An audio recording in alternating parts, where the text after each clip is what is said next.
मंत्रिमंडळात मुंडेंना no entry.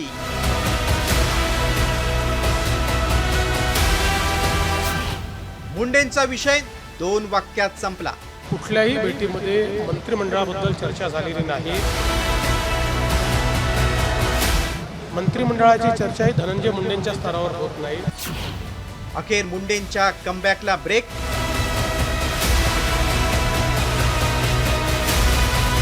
सभागृहात rummy खेळल्याप्रकरणी Manikrao कोकाटेंच्या राजीनाम्याची मागणी जोर धरत होती.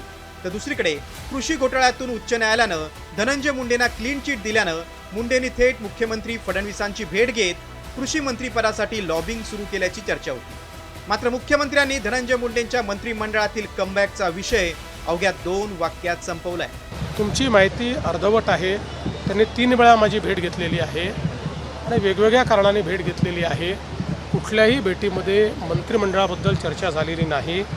मंत्रिमंडळाची चर्चा ही धनंजय मुंडेंच्या स्तरावर होत नाही.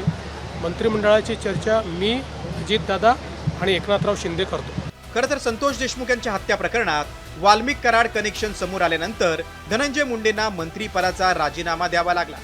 मात्र मंत्रिपद गेल्यानं धनंजय मुंडे अस्वस्थ आहेत. तर उच्च न्यायालयानं दिलासा दिल्यानंतर अजित पवारांनी मात्र मुंडेंच्या कमबॅकचे संकेत दिले होते. त्यांच्यावर कृषी विभागाचे जे आरोप झाले त्याच्यामध्ये न्यायालयाने काय सांगितलं त्यांना त्याच्यामध्ये कुठंही क्लीन चिट दिली, कुठंही त्यांचा दोष नाही आहे.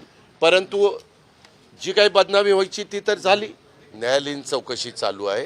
ती चौकशी झाल्यानंतर त्याबद्दलचे सगळं वस्तुस्थिती पुढं येईल आणि वस्तुस्थिती पुढं आली आणि हे अशाच पद्धतीनं त्याच्यामध्ये त्यांचा दुरान्वयी संबंध नसेल तर आम्ही त्यांना पुन्हा संधी देऊ. मात्र अजित पवारांनी कोकाटेंचं खातं बदलून नवी खेळी केली. तर मुख्यमंत्री फडणवीसांनीही मंत्रिमंडळातील मुंडेंच्या कमबॅकच्या चर्चा फेटाळून लावल्यात. मंत्रिमंडळात मुंडेंना नो एंट्री का आहे ते पाहूया.